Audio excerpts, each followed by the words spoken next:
یہ ہے طبرانی المعجم الاوسط، امام حاکم کی حدیث کی کتاب ہے، اور اس کے علاوہ اور کن کن لوگوں نے لکھا میں بعد میں اور حوالے دوں گا۔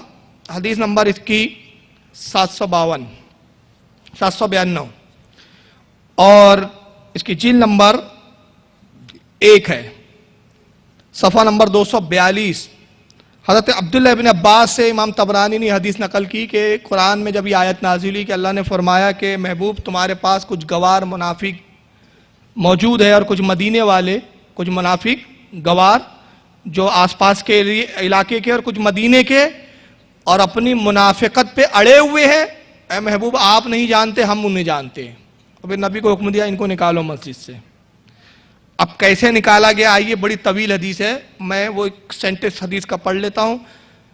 عبداللہ ابن عباس کہتے ہیں قالا قام رسول اللہ صلی اللہ علیہ وسلم، جمعے کا دن تھا، کہتے کہ رسول اللہ کھڑے ہوئے، یوم جمعاتین خطیبہ، نبی پاک صلی اللہ علیہ وسلم جمعے کے دن خطبہ دینے کے لیے کھڑے ہوئے، اور اسی وقت یہ آیت کریمہ نازل ہوئی۔ قال، اللہ کے نبی نے ارشاد فرمایا، قم یا فلان، اے اٹھ فلاں، اٹھ، فخرج، باہر نکل، فَإِنَّكَ منافق، تو منافق ہے۔ یہ لفظ تو لفظ ترجمہ ہے، قم، کھڑے ہو، یا فلان، اے فلاں کھڑے ہو، نام لیا اللہ کے نبی نے، اس کا نام لیا۔ اب لوگ کہتے ہیں نبی کو علم غیب نہیں تھا، اصل میں وہ غیب اس لیے نہیں مانتے، ان کو پتا ہے ہمارے باپ کو غیب کی بنا پہ ہی تو نکال کے بھگایا تھا، غیب تھا تبھی تو بتایا کہ منافق کے اندر سے، تب ہم بھی تو وہی نسل ہے، وہی تو چل رہے ہیں، وہی تو سیرت اپنائے ہوئے ہیں۔ تب ایسا کرو کہ جس بیس پہ، جس بنا پر نبی نے بھگایا ہے اس چیز کا انکار کر دو۔ تو نبی کو اللہ عطا کر رہا ہے غیب، محبوب پہلے کہا محبوب آپ نہیں جانتے ان منافق کو، ہم جانتے، مگر اب ہم بتاتے کون کون ہیں۔ تو اللہ نے نبی کو غیب عطا کیا، چھپے ہوئے نام تھے، چھپے ہوئے نام نبی پر ظاہر کیے، اور نبی پہ جب ظاہر ہوا تو حدیث کے الفاظ ہے، حضرت عبداللہ ابن عباس کہتے ہیں رسول اللہ جمعے کے دن خطبہ دینے کھڑے ہوئے۔ اچھا، اب ایک بڑی مزیدار بات، خطبہ دینے کھڑے ہوئے، حدیث کے الفاظ ہے کیا ہے، جمعاتین خطیبہ، جمعے کے دن خطبے کے لیے کھڑے ہوئے، اور خطبے کی جگہ کیا ہو رہا ہے، اے فلانک، اے فلانک، اے فلاں باہر نکل، تو منافق ہے۔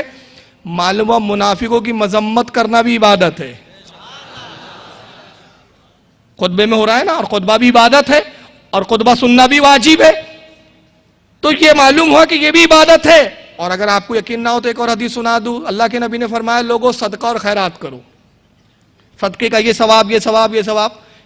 مسجد نبی میں تشریف لائے آپ کسی موقع پہ، اللہ کے نبی، امیر صحابہ جو تھے وہ صدقے خیرات میں لگ گئے، صدقے کی جب فضیلت سنی، وہ غریب مسکین صحابہ بیٹھے ہوئے ہیں افسوس کے عالم میں، ایک گروہ ہے، ایک ٹولی ہے، سرکار قریب تشریف لے گئے، ارشاد فرمایا کیا بات ہے تمہیں افسردہ اور غمزدہ دیکھتا ہوں؟ عرض کہ یا رسول اللہ آپ نے صدقے کی فضیلت بتائی کل، ہمارے امیر بھائی جو ہے وہ بہت صدقہ کر رہے ہیں، اور نیکیوں میں اللہ کے نبی وہ ہم سے آگے بڑھ گئے ہیں۔ نیکیوں کی دیکھیں کتنی ہرس ہوتی تھی ان لوگوں کو، نیکیوں میں بڑھنا چاہتے تھے، سبقت لینا چاہتے تھے۔ سرکار ہم تو غریب ہیں، ہم صدقہ نہیں دے سکتے۔ نبی نے فرمایا میں تمہیں ایک عمل ایسا نہ بتاؤں کہ جس کا ثواب صدقے سے زیادہ ہو، اور تم اپنے ان امیر بھائیوں سے نیکیوں میں بڑھ جاؤ۔ عرض کیا ضرور بتایا، فرمایا تم یہود و نصارہ پر لعنت کیا کرو، ان پر لعنت کرو گے صدقے کا ثواب دیا جائے گا۔ اس زمانے میں یہود و نصارہ اسلام کے بڑے دشمن تھے، اس زمانے وہابیت سے بڑا کوئی دشمن نہیں ہے، تو ان پہ لعنت کرو، صدقے کا ثواب ملے گا۔ تو عبادت ہے نا، صدقہ بھی عبادت۔ اب نبی نے کہا اٹھ فلاں ابن فلاں اٹھ، فخرج، باہر نکل، فإنک منافق، اخرج یا فلانو فإنک منافق، فاخرجاہم باسمائہم ففضحاہم۔ حدیث کے راوی کہتے ہیں اللہ کے نبی نے ایک ایک کا نام لے کے ان کو نکالا اور ان کو خوب رسوا کیا۔ اب رسوائی کیسے ہوئی معلوم ہے؟ اب آگے سنیے، البدایہ میں اس حدیث کو ابن کثیر نے بھی لکھا، اور چند صحابہ کے نام بنام لکھا۔ جب رسول نے کہا فلاں اٹھ تو وہ اٹھے نہیں، ڈھٹ تھے، وہ ڈھٹ ہوتے جلدی نہیں نکلتے یہ لوگ، تو ڈھٹ تھے۔ اب دیکھیے کیا ہے، حوالے سن لے، تفسیر کبیر امام فخر الدین رازی رحمۃ اللہ علیہ، جلد نمبر 8 صفحہ 177 جز نمبر 16 پر، اور در منصور کے اندر امام جلال الدین سیوطی رحمۃ اللہ تعالی علیہ، یہ بھی قرآن کی تفسیر ہے، اسی آیت کی تفسیر میں جلد نمبر 2 صفحہ 487 پر، اور سیرت النبویہ ابن ہشام کی جو تفسیر ہے، ابن اسحاق کے شاگرد، ان کی جلد نمبر 2 صفحہ 199 پر، اور البدایہ والنہایہ میں ابن کثیر نے، جو خود غیر مقلدوں کے علامہ ہے بہت بڑے، جلد نمبر 3 صفحہ 273 پر لکھا، حضرت ابو ایوب انصاری کھڑے ہوئے، صحابی رسول قبیلہ نجار کے تھے، ان کے قبیلے کا ایک منافق تھا، اس کے گردن میں چادر ڈالی، اللہ پیٹا کھینچا، چل نکل کم بخت منافق، کھینچتے ہوئے باہر لے گئے ابو ایوب انصاری۔ اب جب انہوں نے سبقت کی تو اس کے بعد حضرت عمارہ بن حزم ایک صحابی رسول ہے، یہ کھڑے ہوئے، انہوں نے اپنے قبیلے کا آدمی تلاش کیا، کون ہے میرے قبیلے کا منافق؟ نبی نے نام لیا، جیسی نام لیا وہ کھڑا ہوا، کیونکہ نبی فرما رہے کم کھڑے ہو جا۔ اب وہ جیسی کھڑا ہوا، یہ گیا اور اس کی داڑھی پکڑی، چل نکل کم بخت باہر۔ یہ میں نہیں کہہ رہا ہوں، البدایہ والنہایہ میں ابن کثیر نے لکھا ہے، جا کے دیکھ لو، جلد نمبر 3 صفحہ 273۔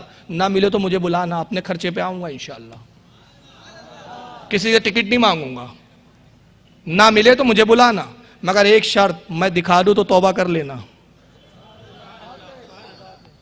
ورنہ ایسا نہیں ہے۔ اس برادری کا ایک حال کیا ہے معلوم ہے؟ اس برادری کی ایک سب سے بڑی خرابی کیا ہے؟ یہ حدیث میں کہاں ہے؟ ایسا جھٹکے سے بولیں گا معلوم ہوگا پورا درس بخاری لے کر آ رہا ہے، یہ امام بخاری سے پڑھ کے آ رہا ہے سیدھا، کہاں ہے حدیث میں؟ ارے ہاں بابا دکھاتے، اتنا کیوں چلا رہا ہے، حدیث میں کہاں ہے؟ اب حدیث کھولے، اب دکھا دیا آپ نے، توبہ نہیں کریں گے، ٹھیک ہے دیکھتے ہیں، تحقیق کریں گے۔ یہ تحقیق کرتے کرتے مر جائیں گے، اور مجھے لگتا ہے کہ قبر میں جب فرشتے آئیں گے کہیں گے مر ربو کا، پوچھیں گا کون؟ کہیں گے ملک الموت کے دوست، انہوں نے روح کھینچی تھی، تیرا حساب لینے آئے، منکر نہ کی، ٹھہرو میں تحقیق کر لوں تم ہو کیا نہیں ہو۔ اتنے جوتے پڑیں گے۔ یہ فرقہ تحقیقیہ ہے، یہ کبھی مانتا نہیں ہے، میں اپنا تجربات بتا رہا ہوں، آپ میں سے بہت سو کو تجربے ہوں گے۔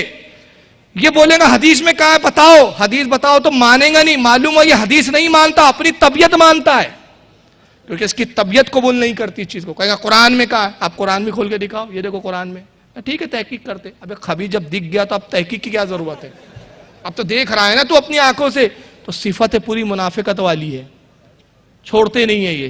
تو اب حضرت عمارہ ابن حزم نے داڑھی پکڑ کے نکالا، چل باہر نکل۔ حضرت ابو محمد، یہ بھی ایک صحابی قبیلہ نجار کے، انہوں نے تو بڑا مزیدار کیس کیا یار، ابن کثیر لکھتے ہیں، انہوں نے اپنے قبیلے کے 2-4 اٹھ کو پہچانا اور انتظار کیا، وہ جانتے رہے کہ منافق ہے، لیکن رسول کے حکموں کا انتظار، سرکار نے جیسی کہا قوم اٹھ، اے فلا فلا اٹھ اٹھ، اب یہ پیچھے کھڑے ہوئے سب کو ٹپو مارتے دھکیلے، چل چل، انداز دیکھے صحابہ کا۔ ابو سعید خدری، یہ بھی صحابی رسول ہے، انہوں نے اپنے ایک منافق جو ان کے قبیلے کا تھا اس کے سر کے بال پکڑ کے کھینچ کے نکالے۔ کتنے لوگوں کو نکالا گیا مسجد نبی سے؟ 36 لوگوں کو۔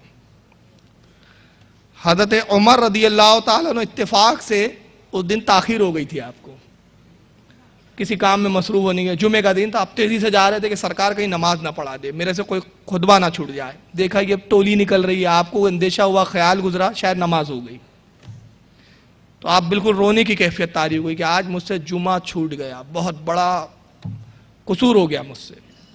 اب انہوں نے دیکھا حضرت عمر ہے، یہ دیکھ لیں گے، یہ تو طاق میں رہتے تھے کہ پتہ چلے اور دھوئے، تو انہوں نے اپنے چہرے اپنے اماموں کے جو شملہ ہوتا ہے اس سے چھپانا شروع کیا۔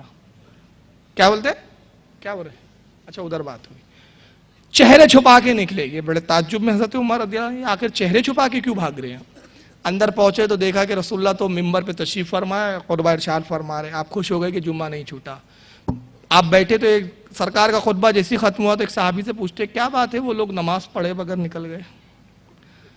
تو وہ کہتے صحابی اے عمر خوشخبری ہو، دیکھیں جملے یہ تھے، خوشخبری ہو کہ اللہ نے آج منافقوں کو رسوا کیا ہے، اور اللہ نے ان پہ دوہرا عذاب کا وعدہ کیا۔ پہلا عذاب تو یہ ہے کہ مسجد سے نکالے گئے، اور دوسرا عذاب قبر میں دیکھنے والے ہیں۔ تو یہ تو رسول اللہ کا فعل ہے، تو اول تو ان خبیثوں